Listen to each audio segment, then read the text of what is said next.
पति का स्वभाव। मैं रानी हूँ, अभी अभी मेरी शादी हुई है।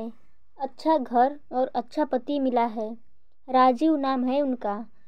उनके पिता के 2 लड़के हैं, हम 2 भाई हैं। छोटे की अभी पढ़ाई चल रही है। इनकी अच्छी एक दुकान है जिसे यह पापा जी और मम्मी जी संभालते हैं।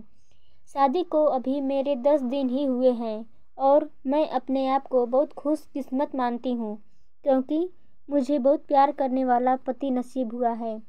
सास और ससुर तो पति से भी अच्छे हैं। अभी अभी शादी हुई है तो ज़्यादातर घर पर ही रहते हैं। दुकान अभी पापा और मम्मी ही संभाल रहे हैं। शादी को अब 1 महीना हो गया था। इनका अभी भी दुकान पर जाना वैसे शुरू नहीं हुआ था। कुछ देर के लिए जाते और फिर वापस आ जाते। सुबह पापा जी ही जल्दी उठकर दुकान खोलते और देर रात तक वहीं दुकान पर बैठते थे। मम्मी जी उनके लिए खाना लेकर जाया करती थीं। यह दिन भर मेरे पीछे ही घूमते।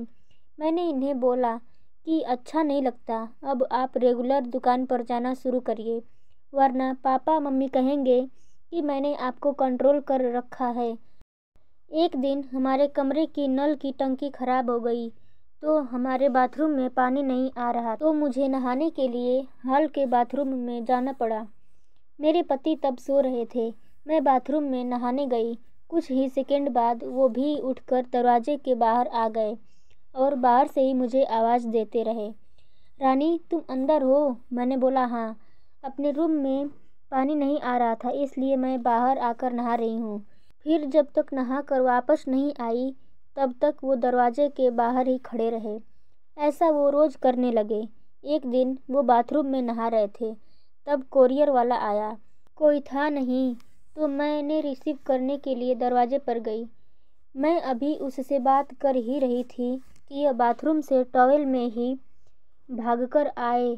आते ही मुझे ज़ोर से कहते हैं कि तुम अंदर जाओ। फिर उसके जाने के बाद किचन में आकर मुझसे कहते हैं कि इस तरह अनजान आदमी से बात करना सेफ नहीं है, तुम ध्यान रखो अपना।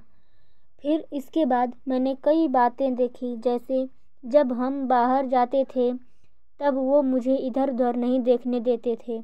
कहीं खाना खा रहे होते थे तो मेरी नज़रें कहाँ है, किसे देख रही हूँ, देखते थे। बार बार अपनी जगह बदलते रहते थे। मेरे पति का यह स्वभाव मेरे सास ससुर भी देख रहे थे। एक दिन पापा ने उन्हें दुकान के काम से बाहर जाने को कहा तो उन्होंने मना कर दिया। फिर पापा को ही जाना पड़ा। वो बस मेरे पीछे ही रहते। फ़ोन पर किससे बात कर रही हूँ, मेरे फ़ोन में नंबर और मैसेज भी चेक करते थे। यह सब देखने के बाद मैंने सोच लिया कि अब उनसे बात करनी ही होगी। इसलिए फिर एक रात मैंने उनसे कहा कि आपको मैं कैसी लगती हूँ? वो बोले बहुत अच्छी। मैंने कहा आप मुझ पर विश्वास करते हैं? वो बोले क्यों, क्या हुआ? मैंने कहा कि आप जो यह सब कर रहे हैं यह ठीक नहीं लग रहा है। मैं चाहती थी कि मुझे बहुत प्यार करने वाला पति मिले। आप बिल्कुल वैसे ही हो जैसा मैंने सोचा था, लेकिन आप बहुत ज़्यादा पॉसेसिव हो। क्या आप मुझ पर शक करते हैं? क्या आपको लगता है मैं आपका भरोसा तोड़ूंगी? वो बोले नहीं, ऐसा नहीं है। फिर मैंने कहा कि आपसे अच्छा पति मुझे नहीं मिल सकता, लेकिन आपको अपने पर थोड़ा नियंत्रण और मुझ पर विश्वास रखना होगा, वरना यह आगे चलकर हमारे लिए झगड़े और लड़ाई का कारण बनेगा। मुझे पता है शायद आपको यह मुश्किल लगेगा, लेकिन आप थोड़ा थोड़ा बदलिए, मैं आपके साथ हूँ।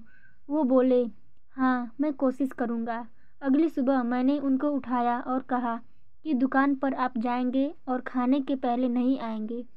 मैं घर में ही हूँ, चाहे तो आप फ़ोन कर लेना। वो जैसे तैसे मान कर गए, लेकिन कभी रूठ कर तो कभी प्यार से।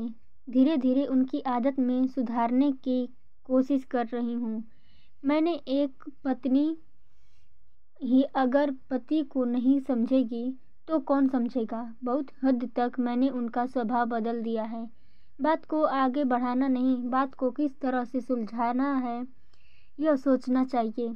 हम दोनों में एक बात तय हुई कि हम एक दूसरे के मन में क्या चल रहा है हमेशा एक दूसरे को बताते रहेंगे।